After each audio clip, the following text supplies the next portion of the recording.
So another great slate of NBA playing games. Out of the 4 games, I'd say 3 out of 4 of them have been good.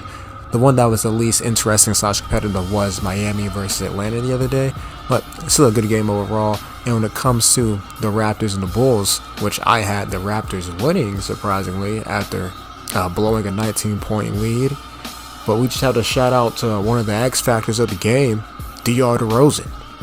The Raptors shot 18 for 36 from the free throw line. They typically shoot around 75-77%, so they were just off from the line. It's a big reason why they lost. They had an 11-point lead going into half after a Fred VanVleet half-court heave. So, yeah, I'm shocked. I'm shocked that the Bulls came back to win that game.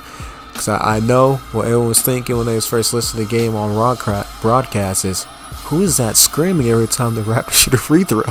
But it was working. So, I'm not even mad at it. And this thing I like about the NBA, you just have more of these, intimate personal moments when it comes to fans and the interactions with the game because they are close to the players. And of course, you got Devin Booker last year, hits a tough shot and one, gives a little baby a fist bump. I like that about the NBA. You can't really do that in other sports because, just the geographics of the field or the stadium, they're just a lot larger. So you can't be that close to the players. But it was fun. DeRozan won't be attending in Miami because of school, and that's just how it is. So maybe the Bulls lose this game without having that X factor or edge to win. But we have to give a shout out to Zach LaVine too, because he had 39 points, shot really well from the field. Incredible shot creation, shot making. That was difficult, by the way, against a lot of long wing defenders from Toronto. They got guys like OG, Scotty, Pascal, of course, Fred VanVleet. Well, he's not one of the longer guys, but Gary Trent Jr., those guys, Chris Boucher, great shot making from him.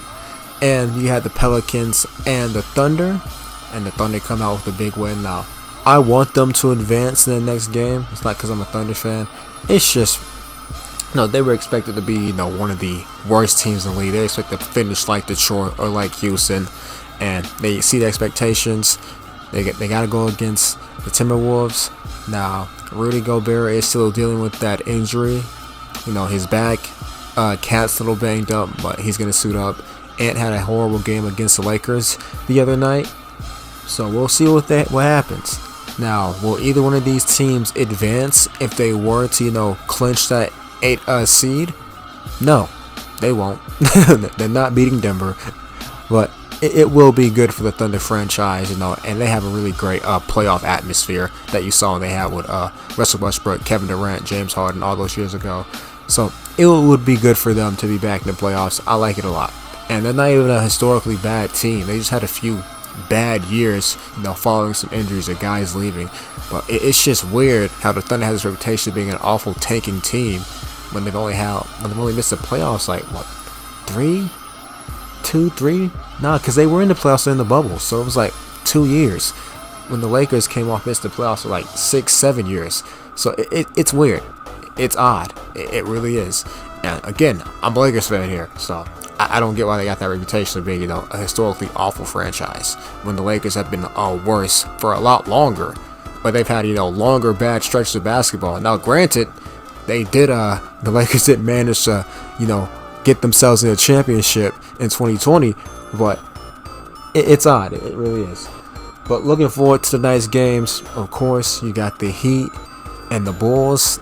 Again, I got the Bulls winning that game to, get swept in the next round, but it's whatever. And then you have the Thunder versus Timberwolves.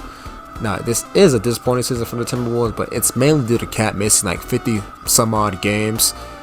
So that hurts him a lot. Their defense did get better with Rudy Gobert. I did think they were going to be, a top 4 seed in the West. That just hasn't materialized, and that's just due to injuries. But we'll have to see what happens next year with them. That is a big trade. I'm not going to say it's the worst trade ever. Not yet. Do I think Rudy got a lot more picks than he was worth? Or players? Sure. But he's still an all-time rim protector and defender. So we'll have to see what happens with them next year. But without the way, ladies and gentlemen, y'all stay safe. I'm out.